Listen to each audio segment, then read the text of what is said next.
Have you ever stopped to think about what maintains the balance between life and death? What ensures that the natural order of worlds remains stable, preventing chaos from consuming everything around us? Today, we'll explore the enigmatic figure of the Soul King, a divine entity whose role is fundamental to the existence of the human world, soul society, and Hueco Mundo. Imagine a being whose mere presence defines the boundary between life and death. The Soul King is not just a mythological figure. He is the central pillar that upholds the balance of the entire universe. His appearance, with eyes that defy logic and a body sealed within a barrier, is only the beginning of the mystery that surrounds him. Without arms or legs, his existence seems to transcend the physical, making him more of an idea than a corporeal entity. But what is the true purpose of this king who does not rule, who does not interfere, but whose existence is vital? To the Shinigami, he is a revered but distant figure, almost like a living legend. They have never seen him, and his role remains shrouded in mystery and symbolism. The Soul King is not just a ruler, he is the regulator of the flow of souls between worlds, ensuring that the cosmic balance is maintained. Without him, the barriers that separate life from death would disintegrate, uniting all worlds into one,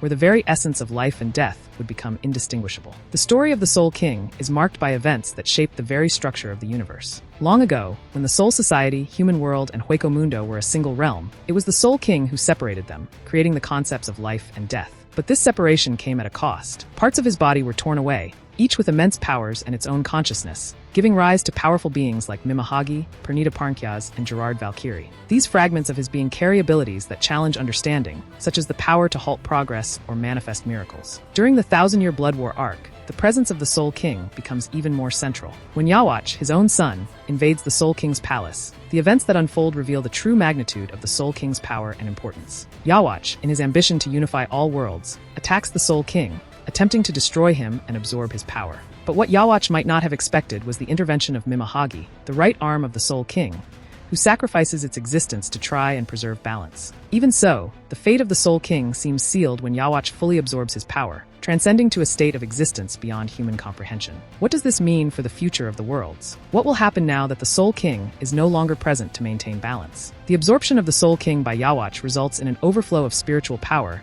that threatens to destroy the Siriidii, the capital of the Soul Society. The scene becomes a spectacle of horror and wonder, where spiritual power manifests as shadowy creatures that seem straight out of a nightmare. The Soul King is not just a being of immeasurable power, he is an entity with capabilities that transcend time and space. His precognition, the ability to see the future, is something he shares with Yhwach. However, while Yhwach uses this ability to manipulate and control, the Soul King seems to use it in a way that defies our understanding. Yhwach, in a moment of reflection, suggests that the Soul King had already foreseen his own death.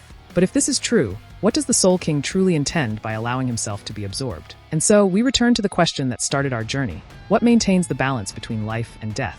With the apparent absence of the Soul King, what will become of our universe? Could the very act of being absorbed by Yhwach be part of a larger plan that we have yet to comprehend? After all, in a universe where the line between what is and what is not becomes increasingly blurred, what does it really mean to be alive or dead? The answers to these questions remain as mysterious as the Soul King himself. What do you think really happens when a being so powerful and central to the existence of everything is removed from the equation? Could there be something beyond what our eyes can see? Something that not even the almighty powers of Yhwach could predict?